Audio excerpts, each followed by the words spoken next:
po naman si Christopher Salinas. Halina't ating pasukin at interviewin ang may-ari ng Comfort Zone.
Ngayon, interview natin ang may-ari ng Comfort Zone.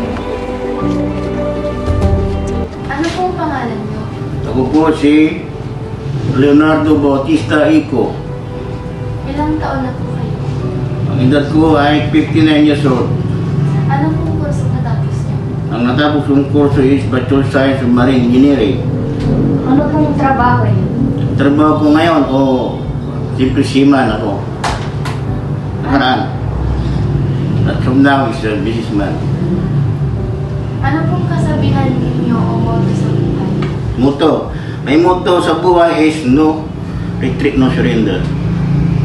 Ano-ano ang mga layunin mo sa buhay na iyong nakamit o natapos? Ang layunin ko sa buhay ay tapos ko ang aking mga anak na 6, 3 babae, 3 lalaki. Paano niyo po ito nakamit?